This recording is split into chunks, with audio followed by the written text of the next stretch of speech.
तो hello friends, welcome back to our YouTube channel ITI step forward. तो friend, आप सभी को पता है जो हम फिटर सेकेंड ईयर के लिए ऑफिशियल पेपर को डिस्कस कर रहे थे, तो उसके सेट 4 तक डिस्कस कर लिया था। मतलब हमने सेकेंड ईयर के 4 ऑफिशियल पेपर को डिस्कस कर लिया था। तो ये हमारी क्लास नंबर या सेट नंबर कौन सा है? तो ये हमारा सेट नंबर 5 है। तो इससे पहले अगर आपने बाकी के 4 सेट के वीडियोज़ को नहीं देखा है तो चैनल की प्ले लिस्ट पर जाकर आप उन वीडियोज़ को देख सकते हैं। और हमने डिस्क्रिप्शन में उसका लिंक दे दिया है, तो आप डायरेक्ट नीचे डिस्क्रिप्शन में जाकर उन वीडियोज़ को देख सकते हैं। और ये क्वेश्चन आपके एग्जाम के लिए बहुत ही ज़्यादा हेल्पफुल होने वाले हैं। तो आप सभी से रिक्वेस्ट है, अगर आपको वीडियो पसंद आता है तो वीडियो को लाइक करके चैनल को सब्सक्राइब पक्का से कर दें। और PDF के लिए आप टेलीग्राम चैनल को ज्वाइन कर लें, जो कि जिसका लिंक मैंने डिस्क्रिप्शन में दिया है। तो पहला क्वेश्चन क्या बोल रहा है? तो पहला क्वेश्चन हमारा बोल रहा है ट्रेड थ्योरी का। क्या बोल रहा है? उस ऑपरेशन का नाम क्या है जो बेलनाकार सतहों की प्रोफाइल को सही करता है और टेपर को हटाता है? तो उस ऑपरेशन का क्या नाम है जो बेलनाकार सतहों की प्रोफाइल को सही करता है और टेपर को हटाता है? तो वो रहता है हमारा होनिंग। तो क्वेश्चन वन का करेक्ट आंसर हो जाएगा ऑप्शन नंबर डी। और फ्रेंड, आप सभी को वीडियो पूरा देखना है, तभी आपको क्वेश्चन आंसर समझ में आएंगे। क्वेश्चन नंबर सेकंड क्या बोला है? कौन सी चेन ड्राइव शोर रहित और एक समान ड्राइव प्रदान करती है? तो कौन सी हमारी चेन ड्राइव रहती है जो शोर रहित और एक समान ड्राइव प्रदान करती है?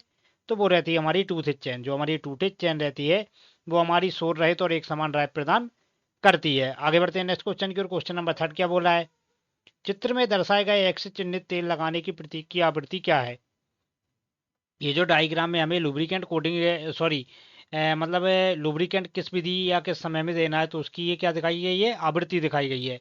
तो इनमें से क्या बोल रहा है हमसे कि चित्र एक्स से चिन्हित तेल लगाने की, जो एक्स से ये जो चिन्हित हमें विधि दिखाई गई है मतलब लुब्रिकेशन की, तो हमारी कौन सी विधि को दर्शा रहा है?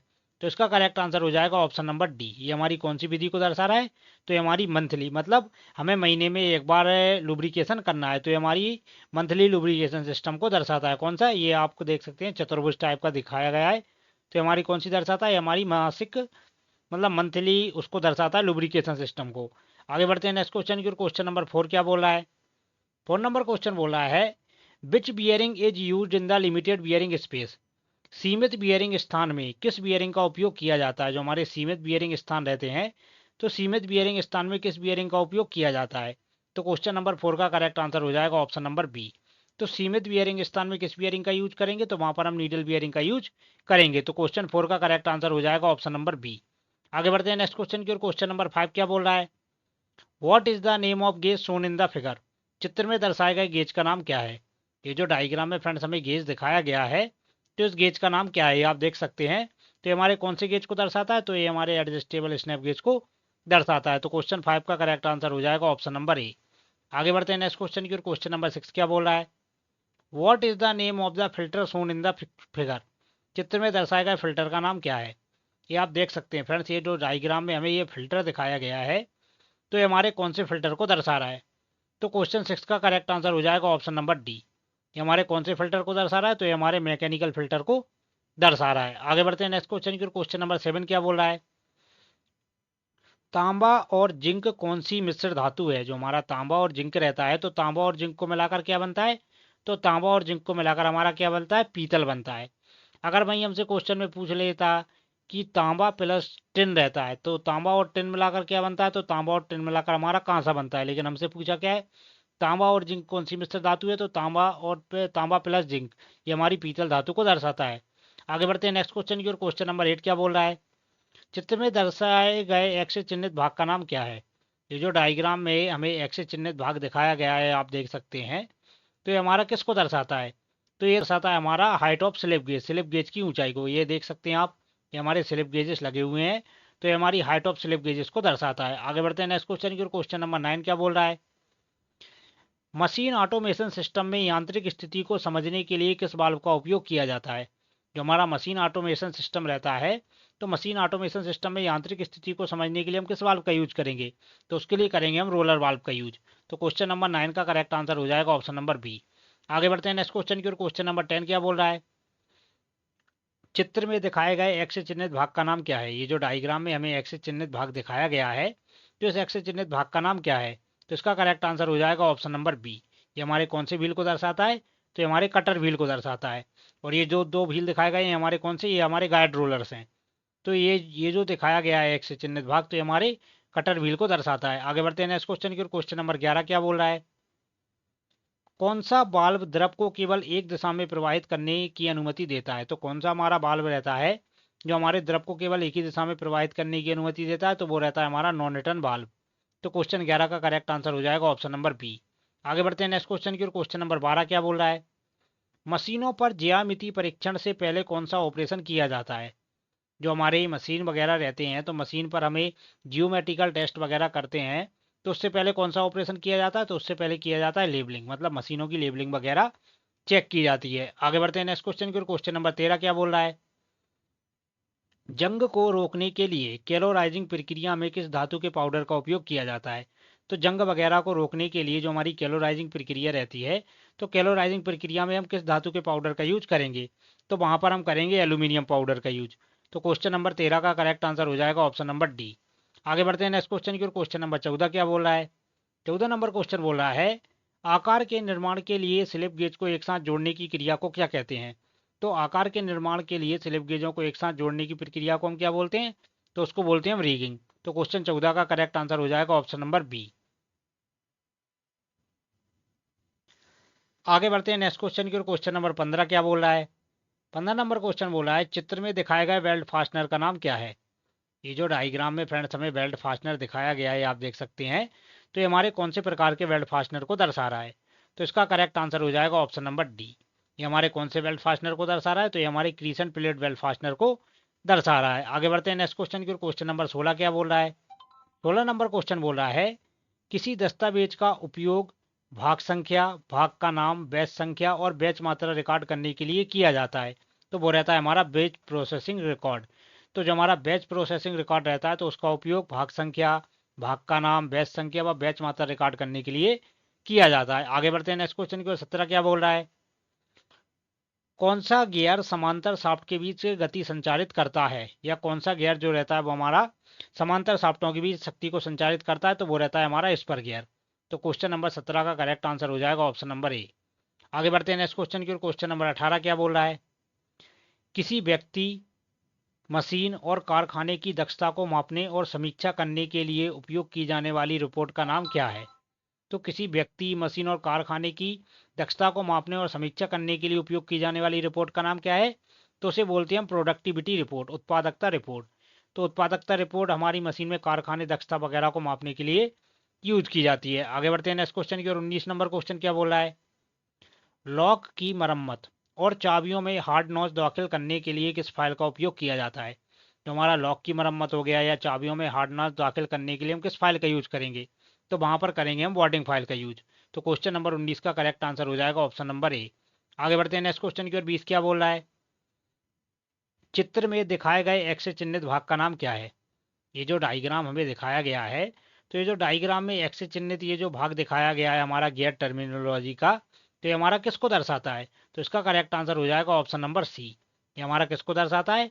तो ये हमारे अडेंडम को दर्शाता है। अगर हमसे नीचे का भाग पूछ लेता है ये किसको दर्शाता है, तो ये हमारे डिडेंडम को दर्शाता है। अभी हमसे क्या पूछा है? ऊपर का भाग पूछा है, तो इसको बोलेंगे हम अडेंडम। आगे बढ़ते हैं नेक्स्ट क्वेश्चन की ओर। 21 क्या बोल रहा है? चित्र में दिखाए गए लॉक डिवाइस का नाम क्या है? ये जो डायग्राम में हमें लॉकिंग डिवाइस दिखाया गया है, तो हमारे कौन से प्रकार के लॉकिंग डिवाइस को दर्शा रहा है? तो इसका करेक्ट आंसर हो जाएगा ऑप्शन नंबर सी। ये हमारे कौन से लॉकिंग डिवाइस को दर्शा रहा है? तो ये हमारे स्प्रिंग वाशर को दर्शा रहा है। आगे बढ़ते हैं नेक्स्ट क्वेश्चन की ओर। क्वेश्चन नंबर 22 क्या बोल रहा है? Which is the hardest of all abrasive materials? सभी अपघर्षक पदार्थों में सबसे कठोर पदार्थ कौन सा है? तो जो हमारे सभी प्रकार के अपघर्षक पदार्थ रहते हैं, तो सभी प्रकार के अपघर्षक पदार्थों में से सबसे कठोर पदार्थ कौन सा रहता है? तो वो रहता है हमारा डायमंड हीरा। तो क्वेश्चन 22 का करेक्ट आंसर हो जाएगा ऑप्शन नंबर डी। आगे बढ़ते हैं नेक्स्ट क्वेश्चन की ओर। क्वेश्चन नंबर 23 क्या बोल रहा है? पावर ट्रांसमिशन में पुल्ली का फेस क्राउन क्यों होता है? जो हमारा पावर ट्रांसमिशन रहता है, तो पावर ट्रांसमिशन में जो हमारी पुल्ली रहती है, तो पुल्ली का जो फेस रहता है वो क्राउन क्यों होता है? तो इसका करेक्ट आंसर हो जाएगा C. Keep the belt centralise, belt को केंद्रीकृत रखने के लिए, मतलब बेल्ट को सेंटर में रखने के लिए जो पुल्ली का फेस रहता है तो वो क्राउन रखा जाता है। आगे बढ़ते हैं नेक्स्ट क्वेश्चन की ओर। क्वेश्चन नंबर 24 क्या बोल रहा है? चित्र में दिखाए गए बियरिंग का नाम क्या है? ये जो डायग्राम में हमें बियरिंग दिखाया गया है, तो ये हमारे कौन से बियरिंग को दर्शा रहा है? तो इसका करेक्ट आंसर हो जाएगा ऑप्शन नंबर सी। ये हमारे कौन से बियरिंग को दर्शा रहा है? तो ये हमारे स्प्लिट बियरिंग को दर्शा रहा है। आगे बढ़ते हैं नेक्स्ट क्वेश्चन की ओर। क्वेश्चन नंबर 25 क्या बोल रहा है? चित्र में दिखाए गए एक्स के रूप में चिन्हित भाग का नाम क्या है? ये जो डायग्राम में एक्स से चिन्हित भाग दिखाया गया है, ये आप देख सकते हैं। तो ये एक्स से चिन्हित भाग दिखाया गया है, तो इसका नाम क्या है? तो इसको बोलेंगे हम वर्क पीस। ये क्या है हमारा? ये हमारा वर्क पीस है। और ये हमारा क्या है? ये जो दिख रहा है, तो ये है हमारा थ्रेड प्लग गेज। तो इसके द्वारा हम क्या करते हैं? अंदरूनी चूड़ियों को चेक करते हैं। तो ये हमारा किसको दर्शाता है? तो ये हमारे थ्रेड प्लग गेज को दर्शाता है। आगे बढ़ते हैं नेक्स्ट क्वेश्चन की ओर। क्वेश्चन नंबर 26 क्या बोल रहा है? चित्र में दर्शाए गए पाइप फिटिंग आइटम का नाम क्या है? ये जो डायग्राम में हमें पाइप फिटिंग उपकरण दिखाया गया है, तो इसका नाम क्या है? तो ये दर्शाता है हमारे रिड्यूसर को। तो क्वेश्चन नंबर 26 का करेक्ट आंसर हो जाएगा ऑप्शन नंबर डी। आगे बढ़ते हैं नेक्स्ट क्वेश्चन की ओर। क्वेश्चन नंबर 27 क्या बोल रहा है? स्टील पर काटने की क्षमता और पहनने के प्रतिरोध को बढ़ाने के लिए कौन सी प्रक्रिया अपनाई जाती है? तो हमारी स्टील वगैरह रहती हैं, तो स्टील की काटने की क्षमता और पहनने के प्रतिरोध को बढ़ाने के लिए कौन सी प्रक्रिया यूज करेंगे? तो उसके लिए करेंगे हम हार्डनिंग। तो क्वेश्चन 27 का करेक्ट आंसर हो जाएगा ऑप्शन नंबर ए। आगे बढ़ते हैं नेक्स्ट क्वेश्चन की ओर। क्वेश्चन नंबर 28 क्या बोला है? किस प्रकार के रस्सी के तार एक ही दिशा में मुड़ते हैं? तो कौन सी हमारी रस्सी रहती है जिसके तार एक ही दिशा में मुड़ते हैं? तो वो रहती है हमारी लैगले रोप। जो हमारी लैगले रोप रहती है, तो उस रस्सी के तार जो रहते हैं वो हमारे एक ही दिशा में मुड़ते हैं। आगे बढ़ते हैं नेक्स्ट क्वेश्चन की ओर। क्वेश्चन नंबर 29 क्या बोल रहा है? चित्र में दर्शाई गई की का नाम क्या है? ये जो डायग्राम में हमें की दिखाई गई है, तो हमारे कौन सी की को दर्शाता है? तो ये दर्शाता है हमारे पैरेलल संघ की को। तो क्वेश्चन नंबर 29 का करेक्ट आंसर हो जाएगा ऑप्शन नंबर ए। आगे बढ़ते हैं नेक्स्ट क्वेश्चन की ओर। क्वेश्चन नंबर 30 क्या बोल रहा है? रोटरी फाइलों का उपयोग क्या है? जो हमारी रोटरी फाइलें रहती हैं, तो रोटरी फाइलों का उपयोग क्या है? तो रोटरी फाइलों का उपयोग क्या रहता है? Die sinking and module making work. Die sinking एवं सांचे बनाने का कार्य। तो डाई सिंकिंग और सांचे बनाने के कार्य के लिए हम रोटरी फाइल का यूज करते हैं। आगे बढ़ते हैं नेक्स्ट क्वेश्चन की ओर। क्वेश्चन नंबर 31 क्या बोल रहा है? किस प्रणाली ने बिगफीड स्नेहन को वर्गीकृत किया गया है? तो कौन सी हमारी प्रणाली रहती है जिसने हमारी बिगफीड सिस्टम को वर्गीकृत किया है? तो वो रहती है हमारी ग्रेविटी फीड। हमारी ग्रेविटी फीड सिस्टम रहती है, तो ग्रेविटी फीड सिस्टम ने हमारे गुरुत्वाकर्षण फीड को दर्शाया। कौन सी? बिग फीड पद्धति। तो जो बिग फीड पद्धति रहती है वो हमारी ग्रेविटी फीड स्नेहन को दर्शाती है। आगे बढ़ते हैं नेक्स्ट क्वेश्चन की ओर। क्वेश्चन नंबर 32 क्या बोल रहा है? कौन सा उपकरण कटिंग टूल को संचालन के लिए पकड़ता है, सहारा देता है, स्थान निर्धारित करता है और मार्गदर्शन भी करता है? तो जहां पर गाइड आ जाता है, मतलब गाइड्स द टूल, तो वहां पर रहता है हमारा जिग। अगर जहां पर गाइड नहीं रहता है, हमारा सहारा देता है या पकड़ता है, तो वहां पर हमारा फिक्सचर होता है। लेकिन अभी क्या बोल रहा है? सहारा देता है, ये मतलब गाइड करता है, तो वो हमारा जिग कहलाता है। आगे बढ़ते हैं नेक्स्ट क्वेश्चन की ओर। क्वेश्चन नंबर 33 क्या बोला है? What is the use of frosting operation? Frosting operation का उपयोग क्या है? जो हमारा फ्रॉस्टिंग ऑपरेशन रहता है, तो फ्रॉस्टिंग ऑपरेशन का उपयोग क्या रहता है? तो उसका उपयोग रहता है खुरचने वाली सतहों पर तेल प्रतिधारण को बढ़ाने के लिए, to increase the oil retention on scraped surface. तो जो हमारी स्क्रैप्ड सरफेस रहती हैं, तो उसका तेल का प्रतिधारण बढ़ाने के लिए फ्रॉस्टिंग ऑपरेशन किया जाता है। आगे बढ़ते हैं नेक्स्ट क्वेश्चन की ओर। क्वेश्चन नंबर 34 क्या बोला है? चित्र में दिखाए गए स्क्रू ड्राइवर का नाम क्या है? ये जो डायग्राम में हमें स्क्रू ड्राइवर दिखाया गया है, तो हमारे कौन से स्क्रू ड्राइवर को दर्शा रहा है? तो इसका करेक्ट आंसर क्या हो जाएगा? इसका करेक्ट आंसर हो जाएगा ऑप्शन नंबर डी। ये हमारे कौन से स्क्रू ड्राइवर को दर्शाता है? तो ये हमारे ऑफसेट स्क्रू ड्राइवर को दर्शाता है। इसको हम कितने डिग्री में मोड़ देते हैं? तो इसको 90 डिग्री। कितने डिग्री में फ्रेंड्स? तो इसको हम कितने डिग्री में मोड़ देते हैं? तो इसको हम 90 डिग्री में मोड़ देते हैं। आगे बढ़ते हैं नेक्स्ट क्वेश्चन की ओर। क्वेश्चन नंबर 35 क्या बोल रहा है? चित्र में दिखाए गए एक्स से चिन्हित भाग का नाम क्या है? ये जो डायग्राम में हमें एक्स से चिन्हित भाग दिखाया गया है, तो ये जो एक्स से चिन्हित भाग है हमारा किसको दर्शाता है? तो ये दर्शाता है हमारा टेम्पलेट को। तो क्वेश्चन नंबर कितना है हमारा? ये क्वेश्चन नंबर 35 का करेक्ट आंसर क्या हो जाएगा? Option number B. आगे बढ़ते हैं नेक्स्ट क्वेश्चन की ओर। क्वेश्चन नंबर 36 क्या बोला है? चित्र में दिखाया गया एक्स से चिन्हित भाग का नाम क्या है? ये जो डायग्राम में हमें एक्स से चिन्हित भाग दिखाया गया है, तो ये जो एक्स से चिन्हित भाग है ये हमारा किसको दर्शाता है? तो ये दर्शाता है हमारे डबल एक्टिंग सिलेंडर को। ये आप देख सकते हैं कि हमारा किसको दर्शाता है? तो ये हमारे डबल एक्टिंग सिलेंडर को दर्शाता है। आगे बढ़ते हैं नेक्स्ट क्वेश्चन की ओर। क्वेश्चन नंबर 37 क्या बोला है? स्टील की किस संरचना में 0% कार्बन होता है? तो स्टील की कौन सी संरचना रहती है जिसमें हमारा 0% कार्बन रहता है? तो जो हमारा फेराइट रहता है, फेराइट में हमारा क्या रहता है? 0% कार्बन होता है। आगे बढ़ते हैं नेक्स्ट क्वेश्चन की ओर। क्वेश्चन नंबर 38 क्या बोल रहा है? चित्र में दर्शाई गई परिवर्तन स्थिति में इलेक्ट्रोन्यूमेटिक पुश बटन की स्थिति का नाम क्या है? ये जो डायग्राम में हमें इलेक्ट्रोन्यूमेटिक पुश बटन की स्थिति दिखाई गई है, तो उसका नाम क्या है? तो उसको बोलेंगे हम एक्यूरेटेड पोजीशन, मतलब सक्रिय स्थिति को दर्शाता है। ये जो दिखाया गया है हमें किसमें? परिवर्तन स्थिति में। तो जो न्यूमेटिक पुश बटन की स्थिति रहती है तो वो रहती है हमारी सक्रिय स्थिति में। आगे बढ़ते हैं नेक्स्ट क्वेश्चन की ओर। अब आ जाता है हमारा पार्ट सेकंड, जो कि है हमारा वर्कशॉप कैलकुलेशन एंड साइंस। तो इसका पहला क्वेश्चन क्या बोल रहा है, कौन सा प्रतिबल है। ये आप डायग्राम में देख सकते हैं। तो ये हमारे कौन से प्रतिबल को दर्शा रहा है, तो ये हमारे शियर स्ट्रेस को दर्शा रहा है। तो क्वेश्चन वन का करेक्ट आंसर हो जाएगा ऑप्शन नंबर ए। आगे बढ़ते हैं नेक्स्ट क्वेश्चन की ओर। क्वेश्चन नंबर सेकंड क्या बोल रहा है, उस संरचना का नाम क्या है यदि स्टील को 723 डिग्री सेंटीग्रेड पर गर्म किया जाता है।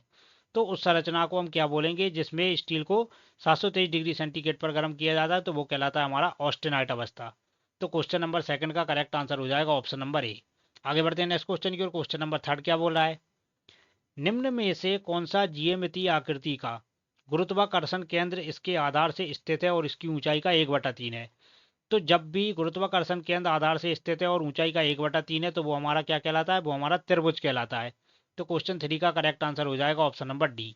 आगे बढ़ते हैं नेक्स्ट क्वेश्चन की ओर। क्वेश्चन नंबर फोर क्या बोल रहा है, मशीन भागों में घर्षण को कम करने के लिए किसका उपयोग किया जाता है।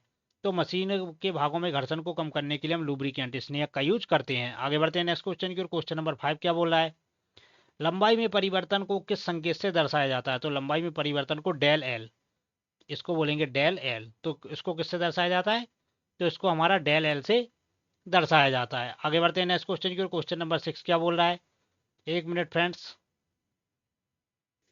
तो अब आ जाते हैं हम क्वेश्चन नंबर सिक्स पर। तो क्वेश्चन नंबर सिक्स हमारा क्या बोल रहा है, क्वेश्चन नंबर सिक्स को देख लेते हैं हम। क्वेश्चन नंबर सिक्स क्या बोला है, टेम्परिंग प्रक्रिया करते समय एक धातु के टुकड़े को 250 डिग्री सेंटीग्रेड पर गर्म किया जाता है। तो उस धातु के टुकड़े का रंग क्या होगा, तो उसका रंग होगा हमारा भूरा। तो क्वेश्चन सिक्स का करेक्ट आंसर हो जाएगा ऑप्शन नंबर ए। आगे बढ़ते हैं नेक्स्ट क्वेश्चन की ओर। अब आ जाता है हमारा पार्ट थर्ड, जिसको बोलेंगे हम इंजीनियरिंग ड्राइंग। तो इसका पहला क्वेश्चन क्या बोला है, नीचे दिए गए चित्र में दिखाए गए सामान्य प्रयोजन के लिए रिवेट हेड है। ये आप देख सकते हैं जो डायग्राम में रिवेट हेड दिखाया गया है, तो हमारे कौन से रिवेट हेड को दर्शा रहा है। तो इसका करेक्ट आंसर हो जाएगा ऑप्शन नंबर डी। हमारे कौन से रिवेट हेड को दर्शा रहा है, तो ये हमारे काउंटर सिंग रिवेट हेड को दर्शा रहा है। आगे बढ़ते हैं नेक्स्ट क्वेश्चन की ओर। क्वेश्चन नंबर सेकंड क्या बोल रहा है, इस प्रकार के अनुभाग का उपयोग करके सममित वस्तुओं को प्रभावी ढंग से खाली स्थान में दिखाया जा सकता है। तो इसका करेक्ट आंसर हो जाएगा option number A, half section, आधा अनुभाग में। आगे बढ़ते हैं नेक्स्ट क्वेश्चन की ओर। क्वेश्चन नंबर थर्ड क्या बोल रहा है, riveted joint is a, riveted joint है। तो रिवेटेड ज्वाइंट क्या है हमारा, तो रिवेटेड ज्वाइंट हमारा अर्धस्थायी ज्वाइंट को दर्शाता है। आगे बढ़ते हैं नेक्स्ट क्वेश्चन की ओर। क्वेश्चन नंबर फोर हमारा क्या बोल रहा है, फोर नंबर क्वेश्चन हमारा बोल रहा है CPRF स्टैंड्स फॉर, जो हमारा CPRF रहता है, तो CPRF हमारा क्या कहलाता है। तो इसका करेक्ट आंसर हो जाएगा option number A, combined pile raft foundation. CPRF का पूरा नाम क्या रहता है, कंबाइंड पाइल राफ्ट फाउंडेशन। आगे बढ़ते हैं नेक्स्ट क्वेश्चन की ओर। क्वेश्चन नंबर फाइव हमारा क्या बोल रहा है, पाइप काटने खालिस्तान आमतौर पर है, पाइप काटने डाई खालिस्तान आमतौर पर कौन सी है, तो वो रहती है हमारी दो भागों में विभाजित। तो pipe cutting die is generally, जो पाइप कटिंग डाई रहती है वो हमारी दो पार्ट्स में या दो भागों में रहती है। आगे बढ़ते हैं नेक्स्ट क्वेश्चन की ओर। क्वेश्चन नंबर सिक्स क्या बोल रहा है, पाइप थ्रेड का शामिल खाली स्थान कोण चारों ओर है। तो जो हमारी पाइप थ्रेड रहती है, तो पाइप थ्रेड का जो हमारा एंगल रहता है वो कितने डिग्री रहता है, तो वो हमारा 55 डिग्री रखा जाता है। तो क्वेश्चन सिक्स का करेक्ट आंसर हो जाएगा ऑप्शन नंबर सी। आगे बढ़ते हैं नेक्स्ट क्वेश्चन की ओर। अब आ जाता है हमारा एम्प्लॉयबिलिटी स्किल। तो एम्प्लॉयबिलिटी स्किल का पहला क्वेश्चन क्या बोल रहा है, एक कंप्यूटर सिस्टम में खाली स्थान होते हैं। जो हमारा कंप्यूटर सिस्टम रहता है, तो कंप्यूटर सिस्टम में हमारा क्या रहता है, तो कंप्यूटर सिस्टम में हमारा हार्डवेयर और सॉफ्टवेयर रहता है। तो क्वेश्चन वन का करेक्ट आंसर हो जाएगा ऑप्शन नंबर डी। आगे बढ़ते हैं नेक्स्ट क्वेश्चन की ओर। क्वेश्चन नंबर सेकंड क्या बोल रहा है, जब आपकी टीम का प्रोजेक्ट असफल हो जाता है तो एक लीडर के रूप में आप क्या करेंगे। तो इसका करेक्ट आंसर हो जाएगा ऑप्शन नंबर ए, गलतियों से सीखने के लिए प्रोत्साहित करना चाहिए। तो जब हम एक टीम में प्रोजेक्ट, जो हमारी टीम वगैरह रहती है, तो टीम का प्रोजेक्ट असफल हो जाता है तो लीडर के रूप में हम क्या करेंगे, तो गलतियों से सीखने के लिए हम क्या करेंगे, इनकरेज करेंगे, किनको, अपने टीममेट्स को। आगे बढ़ते हैं नेक्स्ट क्वेश्चन की ओर। क्वेश्चन नंबर थर्ड क्या बोल रहा है, जब आप नई मशीन का उपयोग करना नहीं जानते हैं तो आपको क्या कार्य होगा। तो इसका करेक्ट आंसर हो जाएगा बी, सहायता मांगे और सीखें कि मशीन का उपयोग कैसे करना चाहिए। Ask for help and learn how to use the machine. तो जब हमें कोई नई मशीन का उपयोग करना नहीं जानते तो उसके लिए हमें क्या करना चाहिए, किसी से भी सहायता मांगनी चाहिए, जिसको मशीन चलाना आना चाहिए। और क्या है, उससे मशीन को कैसे चलाते हैं तो उसके बारे में सीखना चाहिए। आगे बढ़ते हैं नेक्स्ट क्वेश्चन की ओर। क्वेश्चन नंबर 4 क्या बोल रहा है? एक पूर्णतया नया कौशल को सीखने की प्रक्रिया को खालिस्तान कहा जाता है। तो एक पूर्णतः नया कौशल सीखने की प्रक्रिया को क्या कहा जाता है? तो उसे कहा जाता है अप स्किलिंग। तो क्वेश्चन 4 का करेक्ट आंसर हो जाएगा ऑप्शन नंबर सी। आगे बढ़ते हैं नेक्स्ट क्वेश्चन की ओर। क्वेश्चन नंबर 5 क्या बोल रहा है? नीचे दिया गया कौन सा विकल्प गिग इकोनॉमी में गिग का वर्णन करता है? तो नीचे दिया गया कौन सा विकल्प हमारा गिग इकोनॉमी में गिग का वर्णन करता है? तो वो करता है हमारा एक विशिष्ट टास्क या प्रोजेक्ट। तो जो हमारा गिग मतलब वर्ड रहता है या जो गिग ऑप्शन रहता है, तो वो किसको दर्शाता है? एक विशिष्ट टास्क या प्रोजेक्ट को दर्शाता है। आगे बढ़ते हैं नेक्स्ट क्वेश्चन की ओर। क्वेश्चन नंबर 6 क्या बोल रहा है? नौकरी के लिए आवेदन करते समय कवरिंग लेटर को खाली स्थान के माध्यम से पढ़ना आसान होना चाहिए। तो इसका करेक्ट आंसर हो जाएगा option number D. Dividing the text into shorter paragraphs. Text को छोटे छोटे पैराग्राफों में विभाजित कर। तो नौकरी के लिए आवेदन करते समय कवरिंग लेटर को टेक्स्ट को छोटे छोटे पैराग्राफों में विभाजित कर के माध्यम से पढ़ना जो रहता है वो हमारा आसान रहता है। तो 6 का करेक्ट आंसर हो जाएगा डी। आगे बढ़ते हैं नेक्स्ट क्वेश्चन की ओर। क्वेश्चन नंबर 7 क्या बोल रहा है? मैग्निफिसेंट, शार्प, लेंथी, ब्राइट खाली स्थान के उदाहरण है। तो ये हमारे डिस्क्राइबिंग वर्ड्स के उदाहरण है। तो क्वेश्चन 7 का करेक्ट आंसर हो जाएगा ऑप्शन नंबर ए। आगे बढ़ते हैं नेक्स्ट क्वेश्चन की ओर। क्वेश्चन नंबर 8 क्या बोल रहा है? निम्नलिखित में से कौन सा व्यवहार टीम प्लेयर की विशेषता नहीं है? तो कौन सा हमारा व्यवहार रहता है जो हमारे टीम प्लेयर की विशेषता को नहीं दर्शाता है? तो वो रहता है हमारा दूसरों के कार्य का श्रेय लेना चाहिए। तो taking credits for others work. तो दूसरों के कार्य का श्रेय लेना मतलब टीम प्लेयर की विशेषता नहीं है। तो क्वेश्चन 8 का करेक्ट आंसर हो जाएगा ऑप्शन नंबर ए। आगे बढ़ते हैं नेक्स्ट क्वेश्चन की ओर। क्वेश्चन नंबर 9 क्या बोल रहा है? लोगों के काम के लिए माइग्रेट करने का सामान्य कारण क्या है? तो इसका करेक्ट आंसर हो जाएगा सी, नौकरी के बेहतर अवसर ढूंढने के लिए। तो लोगों को काम के लिए माइग्रेट करने का सामान्य कारण क्या है? तो नौकरी के बेहतर अवसर ढूंढना। आगे बढ़ते हैं नेक्स्ट क्वेश्चन की ओर। क्वेश्चन नंबर 10 क्या बोल रहा है? आईटी से संबंधित कार्य के लिए मूलभूत आवश्यकता क्या है?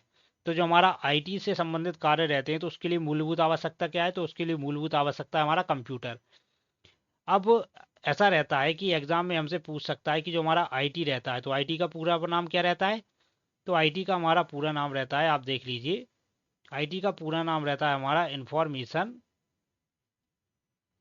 क्या बोलेंगे आईटी को? Information technology. क्या बोलेंगे? Information technology. तो आईटी हमारा इंफॉर्मेशन टेक्नोलॉजी को दर्शाता है। और ये हमारा किससे जुड़ा रहता है? तो ये हमारा कंप्यूटर से जुड़ा रहता है। आगे बढ़ते हैं नेक्स्ट क्वेश्चन की ओर। 11 क्या बोल रहा है? आप किन तरीकों से अपनी टेक्नोलॉजी स्किल में सुधार कर सकते हैं? तो इसका करेक्ट आंसर हो जाएगा option number D, social media, online digital tools. Social media और ऑनलाइन डिजिटल उपकरण के जरिए हम टेक्नोलॉजी स्किल में सुधार कर सकते हैं। आगे बढ़ते हैं नेक्स्ट क्वेश्चन की ओर। 12 क्या बोल रहा है? टीम के अन्य साथियों के साथ किसी प्रोजेक्ट पर काम करते समय इनमें से कौन सा एक अच्छा टीम प्लेयर बनता है? तो इसका करेक्ट आंसर हो जाएगा ऑप्शन नंबर डी, टीम को तेजी से काम करने में मदद करने के लिए आइडियाज शेयर करना। तो टीम के अन्य साथियों के साथ किसी प्रोजेक्ट पर जब हम काम करते हैं तो कौन सा अच्छे टीम प्लेयर को बनता है? तो वो करता है टीम को तेजी से काम करने में मदद के लिए आइडियाज शेयर करना। आगे बढ़ते हैं नेक्स्ट क्वेश्चन की ओर। क्वेश्चन नंबर 13 क्या बोला है? अगर कोई घर में बने उत्पाद बेचना चाहता है तो उसे व्यवसाय बढ़ाने के लिए क्या करना होगा? तो इसका करेक्ट आंसर हो जाएगा ऑप्शन नंबर ए, दुकानदारों को ढूंढकर उनके साथ मार्केटिंग बनाना चाहिए। तो जब भी हम कोई घर से बने उत्पाद को बेचना चाहते हैं तो उसके लिए हमें क्या करना पड़ेगा? दुकानदारों को ढूंढकर अपनी मार्केटिंग बनानी होगी। आगे बढ़ते हैं नेक्स्ट क्वेश्चन की ओर। 14 क्या बोला है? दर्शकों के सामने अपनी व्यवसाय योजना प्रस्तुत करते समय आप उन्हें अपने हाथ कैसे जोड़ेंगे? तो इसका करेक्ट आंसर हो जाएगा ऑप्शन नंबर डी, एक कहानी या अनुभव साझा करें जिससे जिसने आपके विचार को आकार दिया।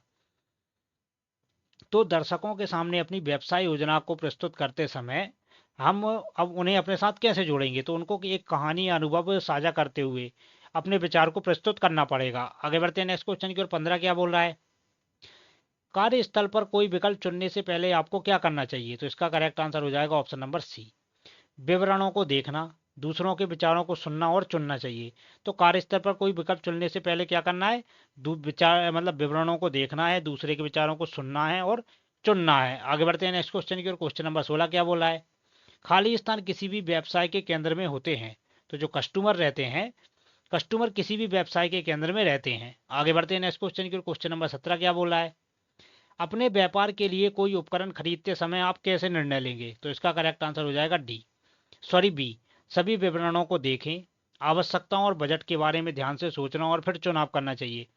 तो कोई भी व्यापार के लिए हम कोई भी उपकरण खरीद रहे हैं तो उसका निर्णय कैसे करेंगे? सभी विवरणों को देखेंगे, मतलब जो भी उसका स्पेसिफिकेशन है उसको देखेंगे, आवश्यकताओं और बजट के बारे में ध्यान से सोचेंगे और फिर चुनाव करेंगे। आगे बढ़ते हैं नेक्स्ट क्वेश्चन की ओर। 18 क्या बोला है?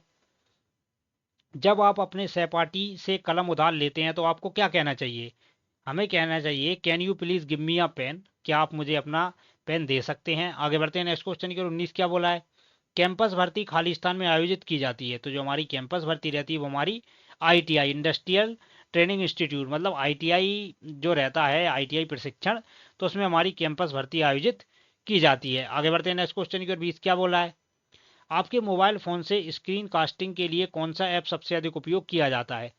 तो स्क्रीन कास्टिंग के लिए सबसे अधिक हम मूवीजन, मतलब मोबाइल फ़ोन से स्क्रीन कास्टिंग के लिए कौन से ऐप का सबसे अधिक उपयोग करते हैं? तो उसके लिए मूवीजन ऐप का यूज करते हैं। आगे बढ़ते हैं नेक्स्ट क्वेश्चन की ओर। 21 क्या बोल रहा है? सर्च इंजन कौन सा है? जो हमारा गूगल रहता है, तो गूगल हमारा किस के अंतर्गत आता है? तो गूगल हमारा सर्च इंजन के अंतर्गत आता है। आगे बढ़ते हैं नेक्स्ट क्वेश्चन की ओर। क्वेश्चन नंबर 22 क्या बोल रहा है? ईमेल लिखते समय विषय का स्पष्ट रूप से उल्लेख करना क्यों महत्वपूर्ण है? तो इसका करेक्ट आंसर हो जाएगा ऑप्शन नंबर डी, कंपनी को यह बताने के लिए कि ईमेल किस बारे में है। तो जब भी हम कंपनी को ईमेल वगैरह लिख रहे हैं तो उसमें हमारा जो पूरा विवरण रहता है, विवरण वगैरह का उल्लेख करना क्यों जरूरी है? क्योंकि इससे में कंपनी को यह बताना कि हमें ने जो ईमेल उनको सेंड किया है वो किस बारे में किया है। आगे बढ़ते हैं नेक्स्ट क्वेश्चन की ओर। 23 क्या बोल रहा है? आपके बायोडेटा में कौन सी जानकारी कम महत्व रखती है? तो एक्सपेक्टेड सैलरी, जो सैलरी रहती है हमारी, वो हमारी बायोडेटा में कम महत्व रखती है, मतलब बायोडेटा में हमें सैलरी वगैरह नहीं मेंशन करनी चाहिए। आगे बढ़ते हैं नेक्स्ट क्वेश्चन की ओर। क्वेश्चन नंबर 24 क्या बोला है? स्किल इंडिया डिजिटल प्लेटफॉर्म में किस प्रकार के संसाधन मिल सकते हैं? तो इसका करेक्ट आंसर हो जाएगा A, course, skill centre, job opportunity और बहुत कुछ। तो स्किल इंडिया डिजिटल प्लेटफॉर्म पर कौन कौन से साधन मिलते हैं? कोर्स हो गया, स्किल सेंटर, जॉब अपॉर्चुनिटीज वगैरह। आगे बढ़ते हैं नेक्स्ट क्वेश्चन की ओर, जो वीडियो का लास्ट क्वेश्चन है।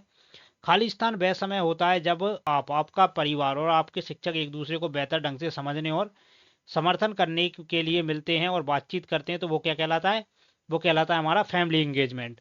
मतलब फैमिली इंगेजमेंट वह समय होता है जब हम, हमारे परिवार, शिक्षक एक दूसरे को बेहतर ढंग से समझने और समर्थन के लिए मिलते हैं, तो वो हमारा फैमिली इंगेजमेंट कहलाता है। तो फ्रेंड्स ये थे हमारी वीडियो के मतलब सेकंड ईयर का ऑफिशियल क्वेश्चन पेपर। तो अगर आपको वीडियो पसंद आया हो तो वीडियो को लाइक करके चैनल को सब्सक्राइब पक्का से कर दें। तो मिलते हैं इसके नेक्स्ट पार्ट में, तब तक के लिए जय हिंद।